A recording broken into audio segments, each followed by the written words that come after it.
Việc số bây mất tầng vợ một can cam thì trùng bình cao bùm cồn rồi bỏ là dưỡng cái tha ngàyนี้ខ្ញុំចង់លើកយកប្រធានបទមួយស្ដីអំពីតើយើងមានដំណោះស្រាយអ្វីនៅពេលដែលកូនរបស់យើងលេងហ្គេមច្រើនទាំងអស់គ្នាអាចខ្ញុំគិតថាតិចឬច្រើនជួបប្រទេសហើយគឺ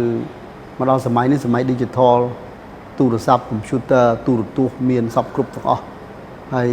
ដែលធំជាងគេគឺ computer និងទូរស័ព្ទ game មានតែ game ដែលមាននៅក្នុងហ្នឹងអ្នកខ្លះលេង game ជក់រហូតដល់ខ្លាយទៅជាអ្នកញៀន game ខ្លាំង game នេះញៀនស្ទើរតែលេខ2បន្ទាប់ពីគ្រឿងញៀនមកហើយគ្រឿងញៀនគឺបំផ្លាញសុខភាពធំទី1ប៉ុន្តែដល់ game នេះក៏ជាបើថាយើងមិនចេះគ្រប់គ្រងទេមានអ្នកខ្លះគឺបដ ாய் ឲ្យខ្លួនញៀន game គ្រោះថ្នាក់ចង់ប្រហែលគ្រឿងញៀនដែរដោយសារមូលហេតុអីលេងទៅជា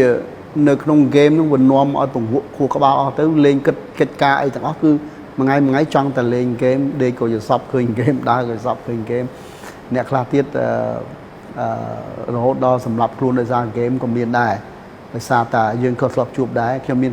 មិត្តភ័ក្តិដែរដែលកូនគាត់ធ្វើអត្តឃាតដោយសារតែរឿង game ហ្នឹងដែរយើងមានច្រើនអញ្ចឹងអ្វីដែលយើងត្រូវធ្វើទាំងអស់គ្នាមានន័យថាយើងត្រូវប្រុងប្រយ័ត្នហើយការប្រុងប្រយ័ត្ននេះធំយើងត្រូវតែគ្រប់គ្រងកូនយើងឲ្យបានអំពីពេលវេលានៃការប្រើប្រាស់ទូរស័ព្ទនិងការប្រើប្រាស់អ៊ីនធឺណិតរឿងងាយជាងគេបំផុតប្រសិនបើនៅផ្ទះ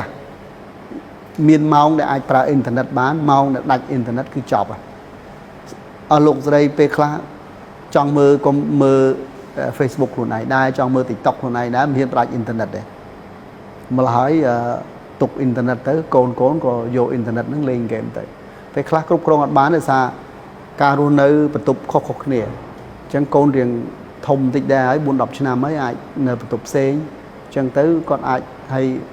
ពុកម្ដាយខ្លះអត់បានយល់បដ ாய் ឲ្យកូនអាយុប៉ុណ្ណឹងមានទូរស័ព្ទកាន់ទូរស័ព្ទឯករាជ្យអញ្ចឹងគាត់ចាប់ដើមលេងមើលអញ្ចឹងទៅគ្រប់គ្រងអត់បានពេលយើងគ្រប់គ្រងបានគាត់ញៀនហ្គេមអ្នកខ្លះអត់ចង់ទៅរៀនទេស្អប់សាលារៀន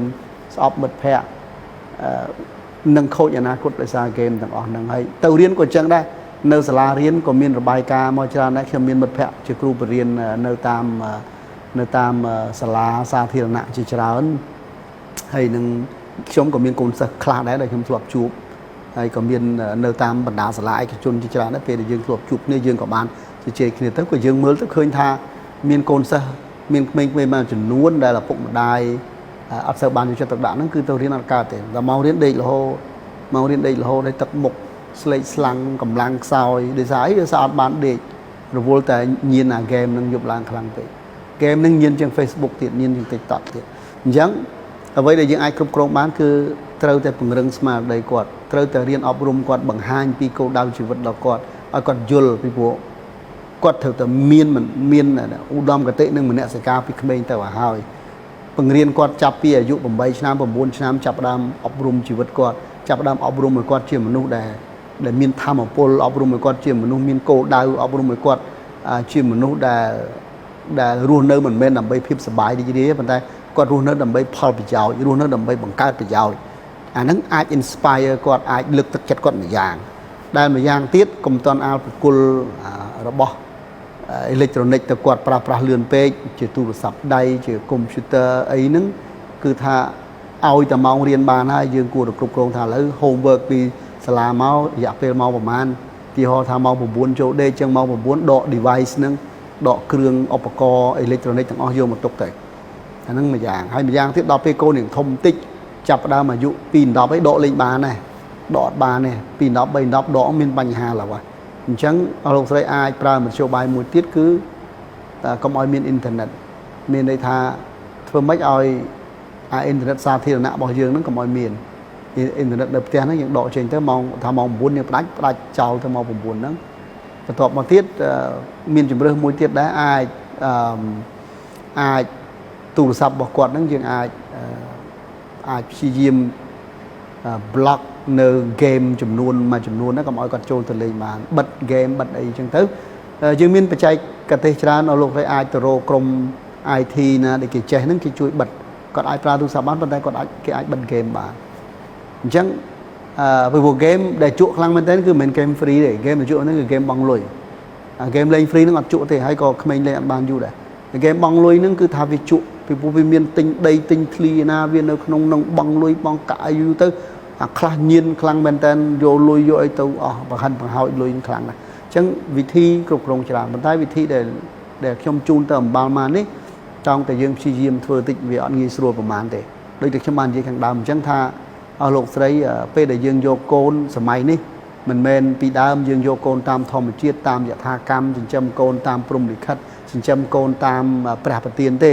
សម័យកាលនេះគឺសម័យកាល digital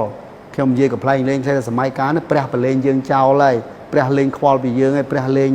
មកមើលយើងទុកដាក់លើយើងហើយទៀតហើយអញ្ចឹងយើងត្រូវមើលថែទាំខ្លួនយើងហើយបើដូច្នេះទេ